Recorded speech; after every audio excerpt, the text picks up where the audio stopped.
Might have to let it drop.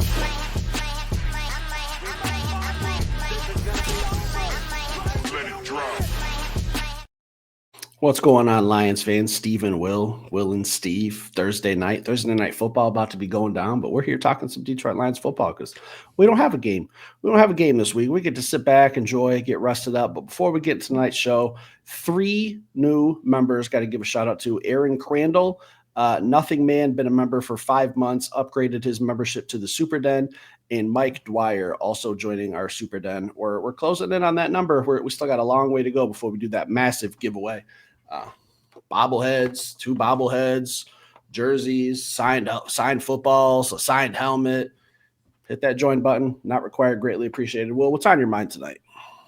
Steve, I gotta give you this one, man. But I am intrigued. I will say that you brought it up to me a little bit earlier. We didn't get an opportunity to talk about it at all, but kind of set the table and got my little wheels turning. So I'll let you tee it up, but talk to the people. It's a bye week. There's nothing really going on. There's no roster moves really happening. There's some rumors that we might have to dive into it a little bit. Some trade gossip, some stuff going on there, but nothing really hard, concrete evidence. So tonight, I just want to have a conversation, Will, and open floor. There's no judgment here at Detroit Den 313. I know people probably won't like what I have to say, but I want to know if there's anything that concerns you through 7 weeks of NFL football for the Detroit Lions. Is everything just cool, calm, collected, no issues, nothing needs to be fixed? Or is there something that concerns you, Will? Anything at all? Anything at all, Will? Anything on your mind? The Detroit Lions are playing phenomenal football. We just took belt to ass to the Tampa Bay Buccaneers, and I'm a very happy boy. I think that pretty much wraps up the show. Steve, have a good one. Are we still going? Are we still rolling? Just trying to run a professional organization here. Yeah.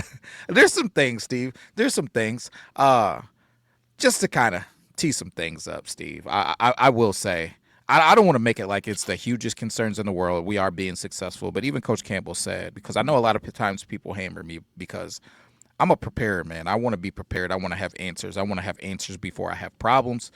One of these things that's kind of hot on the press, Steve, is JMO. It's a concern for me. He's posting things like this on his social media.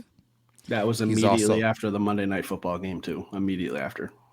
Also posting things like this on his social media. That means that there's something to it. So, it's a concern for me, Steve, that our offense hasn't been what I would call explosive by any means when it comes to the passing game. And it definitely has seemed like they're having trouble getting JMO open. Now, I've seen a couple of times where it looked like JMO was a part of the game plan. They were really trying to force feed him, and for whatever reason, the connection just wasn't there. It's a concern, Steve. It's a concern. If you're going to ask me to rate it, because I'm going to get ahead of this, because I know you're going to ask me a 1 through 10, I'm gonna say a 5, Steve. It's a 5. It's not crazy like, oh my gosh, a 10. Like this thing needs to get figured out right now or else. But there's a level of discomfort that's not a 1 or a 2. So, do you think that this is a deal? Where you sitting? It's just a little.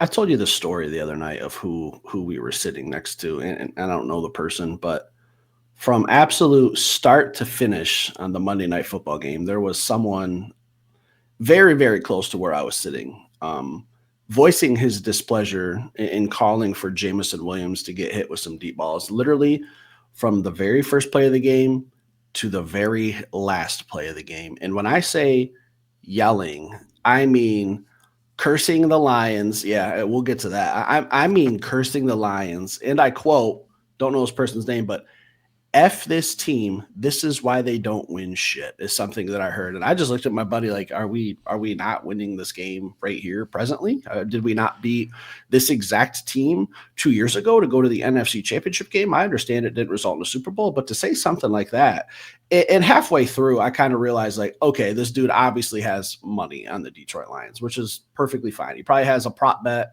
on Jameson Williams over receiving yards, anytime touchdown score. I don't know, but he was very, very upset. I was so annoyed that at one point I almost spoke up and just said, here's $50, man. Take your money back from the bet you're not going to hit and just enjoy the game. Like, the betting aside, I'll tell you this also, Will, fantasy football, we both play. I have Jameson Williams in one league. He's on my bench. He's not doing a whole lot. Am I complaining? No. My fantasy football team is butt cheeks, but the Detroit Lions are winning. That's all that matters to me. And I'm not saying that everyone has to be like Steve Perkins. Don't bet on the Lions game. Don't bet any. It's just not what I do. I don't bet on football games that I go to. I just want to come out with the win. That's all that matters to me. But the way that people, and it wasn't just this one individual, I've seen some stuff on Twitter about how we're guaranteeing $65 million for this dude to go out there and not catch footballs. I'm a little concerned, but I'm only concerned, Will, because I feel like I was lied to a little bit. I feel like there were some promises from John Morton in training camp that we were going to be airing this thing out and we were going to be taking some deep shots more often than not. Haven't really seen it. I've seen a lot of dink and dunking from this passing game with an occasional shot here and there. Now, I'm not saying this has to be like the 1999 to 2000 Rams where we're just chucking this thing all around the field with Torrey Holt, Isaac Bruce, but there is a little level of frustration because as soon as the game was over, I saw the stuff that you just posted. That was immediately after the Monday Night Football game on Jameson Williams' Instagram account. And is it a little ironic that he had 0 catches in that game and was putting some stuff up like that? Now, is he unhappy? I don't know, Will. I don't know. But I am a little concerned that we have one of the most exciting young receivers in football, and we're not getting them the football hardly at all. 17 catches on the season through 7 games. That is only coming out to about 2 catches per week. Will, is that enough? No, it's not enough unless he had 2 catches for 200 yards and a touchdown, or maybe not 200, maybe 198 yards. Yeah, 100. Yeah, maybe 198. But yeah, you know what I mean. So for me, no, it's not enough, man. And you can tell. We talked about it in previous podcasts. You can tell when Jared Goff drops back, his safety net is Sam Laporta and Amon St. Brown. It's without a doubt. You can just see it. There's often times where I look and we're in 2x2 and there's mirroring routes going on the top and the bottom, and J-Mo comes open, St. Brown comes open, he goes to St. Brown. So I mean, it's I can't speak to exactly what it is. Are these plays designed for the progression to go? Does he just have more trust in St. Brown? I don't know exactly. Obviously, I understand why you would trust the hell out of St. Brown, but at the same time, the difference between St. Brown and J-Mo is St. Brown's going to catch the ball and he's going to get you 5-10 extra yards. J-Mo's going to take it to the house potentially. So we just got to find a way to get him more touches. I don't know if it's screens. I don't know if it's handoffs. I don't know if it's gadget plays. Whatever the case may be, he needs to get more schemed up touches. Steve, when I look through the stats, I see 2 games that really stand out to me. He had 7 targets in the Kansas City game, but that Cleveland game, I really feel like they were trying to get him going. He had 8 targets, only 2 receptions, and it just seemed off. It seemed like there's been times where he's been underthrown when he's running by guys. There's been times where throws have been behind him. It just seems like for whatever reason, him and Jared just aren't clicking, even when play calls are designed for him. I know a lot of people was talking about drops that J-Mo has had. It's only one true drop that I seen this season where I was just like, okay, man, like that's just, you got to catch that. You got to catch that one. The rest of them were kind of some tough catches, man, that were kind of some circus type catches. So if you would have brought them down, it would have been like, man, that was a hell of a catch type deal. So I don't know, Steve. I'm really hoping that we take this little break and we figure out whatever we need to figure out. I'm by no means in a panic about it, but I am in a worry. And there's something else about this situation that worries me, but I'm going to get to that on the back half of this podcast. I'm not going to go down that road yet. Yeah, I think the Cleveland game is where he had that easy drop on 4th and 2, and then he had one where he was kind of twisting and turning, and the ball ended up kind of hitting him in the hands, but his hands were kind of down at his waist. So it was a tough catch. But that's, I think, where a lot of his targets came from. But we got to get a way to get him the ball, like plain and simple. Well, I don't know how to get the ball in his hands. I don't know if it's punt return, which is something he did in college. I don't know if it's kick return, something to get his hands on a football, screens, bubble screens. I don't know, Will, but the number for me has always been like between 5 and 9 touches per game. And I don't know how to get that. That's up to John Morton, but I just feel lied to still. Like, we were promising things, and I'm not going to complain about being 5-2. The offense is a top 5 offense in the NFL. So if we really start unlocking JMO, it's what's the roof on this thing? Is it 44 points per game? Because I feel like we're still holding quite a bit back when it comes to the passing game. Just got to figure out a way to get him the ball more. Not worried. My worry level is probably about a 3, maybe a 4, because I understand that Jameson Williams, a lot of times he's designed to take a corner and a safety to a certain spot on the field, and that's going to open up some space for Sam Laporta, Jahmyr Gibbs if he's out in the flat, St. Brown, a lot of other players. Like he's an expensive distraction. I get it. And when you're paying a kid $65 million guaranteed, you want to see a little bit more in the production area. But if you really look into like what he's doing on those plays, he's taking 2-3 defenders at a time and creating some mismatches for the other guys. So I feel like if teams start to game plan towards that, that's going to open JMO up a little more. I think it's just a matter of teams not wanting to get beat on one big play. They're trying to set the Lions up to where we have to go on a 10 to 12 play drive, and maybe we make a mistake or a fumble or something instead of 3 plays with a 65-yard touchdown to Jameson Williams. I think they're just trying to make us execute all the way down the field. But it is a little frustrating, but I'm not worried about it, Will. That's what you should do as a defense. What I'm worried about is we got the young dude that we didn't know that had 2 hands. Why aren't we utilizing him as a vertical threat, man? I mean, Isaac is a vertical threat. He's shown. We even talked about the whole preseason. It was 50-50 balls first, then it turned into 60-40 balls, then it turned into 70-30 balls. Throw it up to him. Even in the last game, the ball that got thrown to him in the corner of the end zone, he didn't have an opportunity to go make a play on it because we threw it out of the back of the end zone. Give the guy an opportunity to make plays.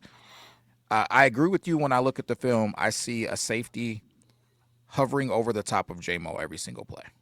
Right. And the few times that they're not hovering over JMO, I think that we should be taking shots to him. That's just it should be similar to some of these other guys, Tyreek Hill, Jalen Waddle type guys, Xavier Worthy.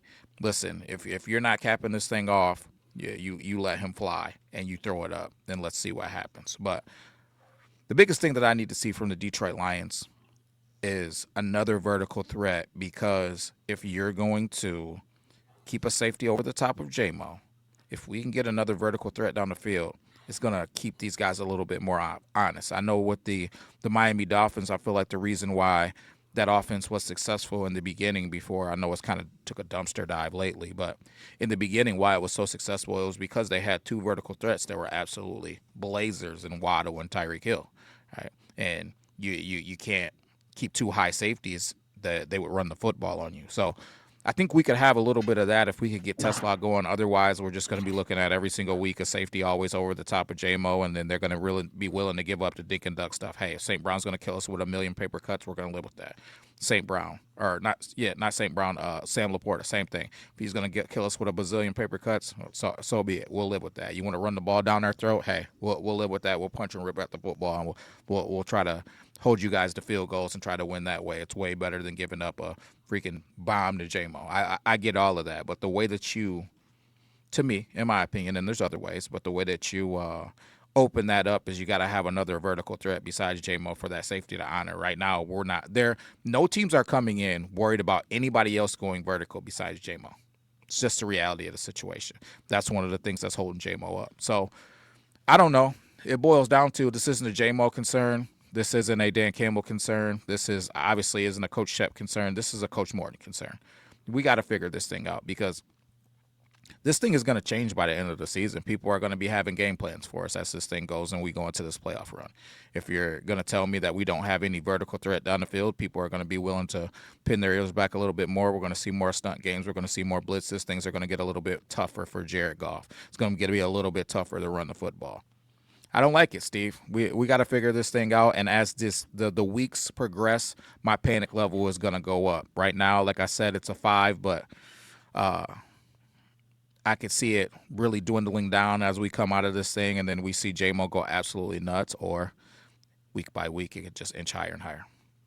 Yeah, I think what's holding the panic level down is the fact that we're winning football games. If we weren't, it'd probably my panic level would probably be about a 10. But I'm glad you brought up Isaac Tesla. I'm looking at a rookie, Will, and if you've never heard my spiel on rookies, they automatically get pretty much a free pass as a rookie. Like, come in, learn the game, learn how to be a pro. Don't expect you to be Pro Bowl. If you are, great. That's fantastic. We hit a home run. But I kind of give you your rookie year as a year off, essentially. But Isaac Tesla, all preseason, was just the most talked about Detroit Lions player. Probably since we've been podcasting, for sure. But I'm looking at his regular season, and this isn't, anything to really, really panic about. I don't think. 6 targets in 7 games. That's less than 1 target per game. Now he has 3 catches for 2 touchdowns at 54 yards. I don't know what it is, Will. I kind of said that after the bye week, I think that's when, if he can start being productive, that can kind of open up some more stuff for our offense, all the stuff that we just previously mentioned. And I think Will froze on me, not 100% sure what's going on, but I'm a little worried about Isaac Tesla's production. I kind of put him in the same category as what's going on with J-Mo. Is there a way that we can scheme some stuff for him, some bubble screens? Is he having a hard time getting separation? I don't know, but Isaac Tesla is someone else that I'm a little concerned with. Hey, Will, you're back. Will. I was just talking about our guy, Mr. Mayotron, if you will, if you're familiar with that name at all. He still hasn't got Mayotron, but I could hear you. I just lost you. Are you concerned with Isaac Tesla at all? And I don't want to say his production, because I just gave the spiel on how I'm not worried about rookies and they get a pass, but are you worried about his involvement with the offense at all, is a better way to put it? Yep, that's part of it too. His lack of opportunities. So you said he had 10 or 6 targets, I believe, 7 or 6 receptions. 6 targets, 3 receptions. I'm sorry, in 7 games. All right, so 3 receptions, and 2 of them were almost touchdowns. Right, so 2 of them were touchdowns. Yeah, so then was the third one then? Because the third one was the one hander on the sideline. Yeah. That was against Chicago. I just don't understand. I just don't understand how you don't get more shots, more opportunities, man. It's just, I don't know. I don't want to get too crazy with it, but it is a thing. It is a thing. It just doesn't really make sense. And there has been times where even in the Tampa Bay game, our offense stalled out. And I'm sick of looking at Coach Campbell going to the podium and saying, "Hey, this offense needs to clean some stuff up." We all agree it does. It needs to clean some stuff up, but let's see that actually take some action. Yeah, I mean, that's really all I got, and just a little bit of involvement by receivers. And again, we're sitting with the top 3 offense in the league. We're scoring almost 30 points a game.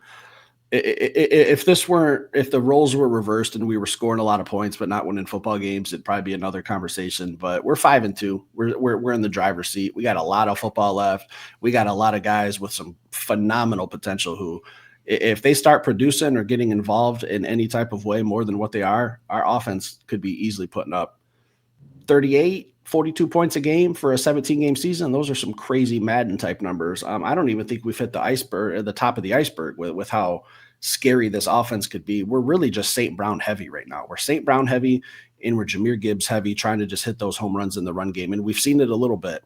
But if we could just get those 2 guys a little bit more involved, I think that just makes our offense absolutely unstoppable. Will, you got anything else for tonight? Yeah, I do. Demo, man. Demo, and I'm going to try to hold on. I don't know what's going on. I'm hearing a ton of rain upstairs. Just a storm down at the Ford house. I don't know what's happening, so I'm going to try to hang on to this thing. But I couldn't talk about concerns and not talk about Demo, man. That's another one, man. Demo getting minimal touches, minimal involvement. The bottom line is this, Steve. My worry is what you see out of J-Mo, right? You see him acting out a little bit because he has frustrations. And I don't think Demo, from everything that I've seen, I don't think that he would be the type of guy that's going to act out maybe the same way that other people, J-Mo and other guys, Alex Anzalone, some of these guys, they take to social media and, kind of openly address their frustrations. But at the same token, I do think that there's a time where you get to say, hey, listen, I could go to another team and be the feature back. That's the type of player that I am. And I'm on the back 9 of my career. So how many times is he going to be okay with making a sacrifice especially, and this is going to be either way, Steve. If we go win it all, right? We go win the Super Bowl, and then he comes back and he's dealing with the same thing. I think there's going to be some frustrations. No different than other guys who this has happened to. AJ Brown just won a Super Bowl. You can visibly see the frustration with what's going on with him in Philadelphia, right? So, or the opposite, Steve. Say we don't win the Super Bowl, and he's like, man, I could go to another team and be a featured back and maybe be a Super Bowl contender. All that said, obviously that's not what I want to happen. I want this thing to all gel together. But we just talked about the other day how this is a selfless team. Part of that has to be our coaching staff making sure that these guys are taken care of and well fed. Had a lot of frustrations with that guy that ended up becoming the Chicago Bears coach. But one thing that I didn't have a frustration about was the share of the football. He found a way to get Gibbs and Montgomery involved into the football games. He found a way to spread this football out and give these guys opportunities. Now, we did say it could have been a little bit more JMO, but it was more JMO than this, Steve. You know what I'm saying? Like, and that's the bottom line. And it was more explosive from a passing standpoint than this. Now, are they still learning? Are they still gelling? Are they still coming together? Is the offensive line a little bit younger? All those things are things, but at some point we got to be held accountable and we got to figure it out. Yeah, just looking at David Montgomery's game log, there's 2 games on here where he hasn't touched the ball or didn't carry the ball for double digits. The loss against Kansas City kind of makes me wonder because he was averaging 6 yards a carry on 4 carries for 24 yards. I feel like he was running very effectively that game. And I don't know if the score just got out of hand. I mean, I didn't feel like the game was out of reach at any point. We just kind of stopped throwing him in there. And then the other one was against Cleveland. They got a solid rush defense. I don't know. I feel like David Montgomery's been more effective as a passer. Am I crazy for thinking that, lining up in the Wildcat and goal line formations and passing the ball, he's been more effective? Like he dominated in the Ravens game. But other than that, I feel like he's not getting his touches, and I know he's not voicing his complaints. I think he's said in the past, he understands his role on this team, and I think he knows who the feature back is, and Jahmyr Gibbs won that, and I'm not complaining, but I just don't see a world where we can't bring David Montgomery in early in the games and lay the hammer down, or late in the games when we're winning to really put teams away. Because I've called him the closer. You bring him in a baseball type situation where, hey, we just got to pick up a couple first downs and it's over.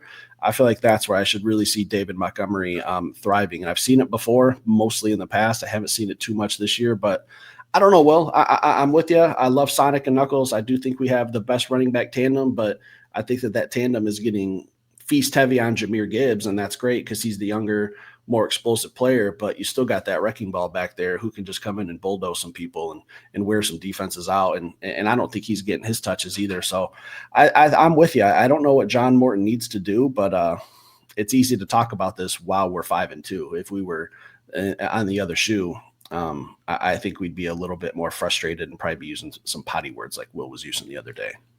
Yeah. Steve, you think, or what I think people don't understand, a lot of people, how close we are to not being 5-2.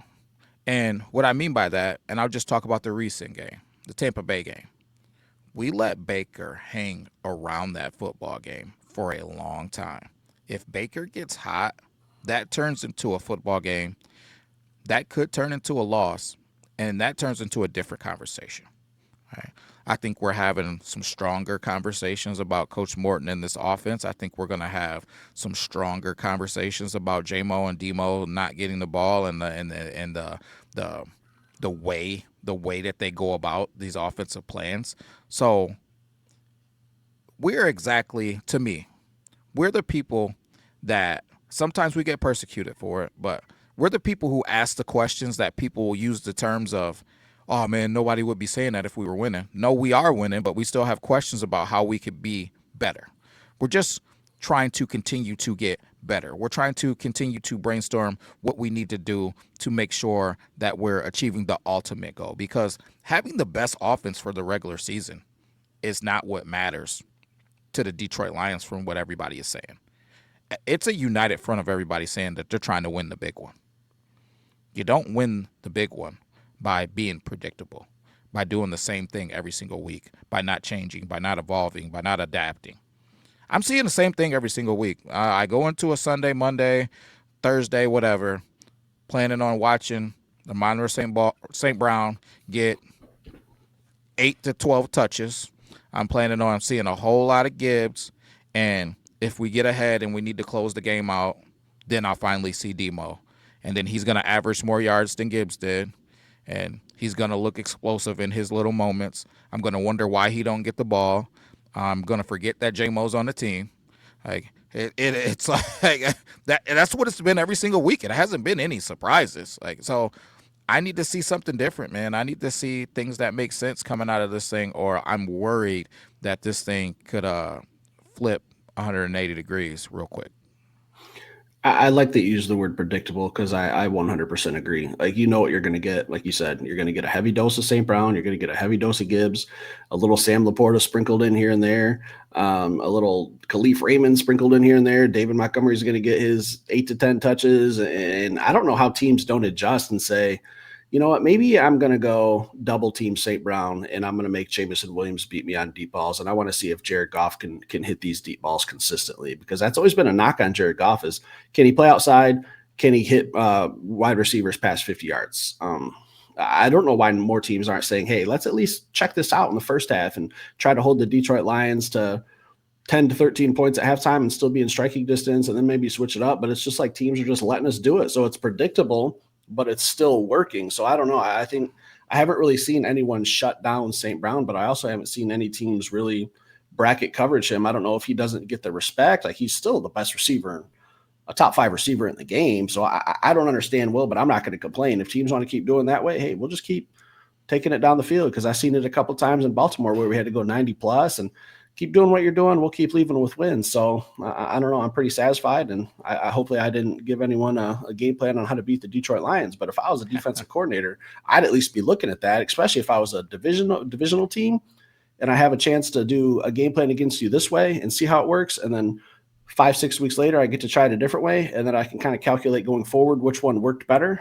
I don't know, Will. Just an idea. Maybe I should be in the NFL. Maybe. We'll see.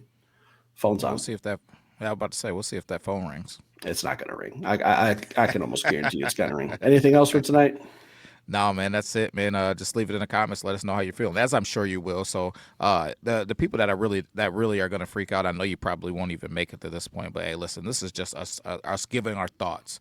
This is us talking about and spitballing how to fix this thing. I know people are probably about to say, hey, we don't have no problems. We're 5-2. You guys are bitching and complaining, yada, yada.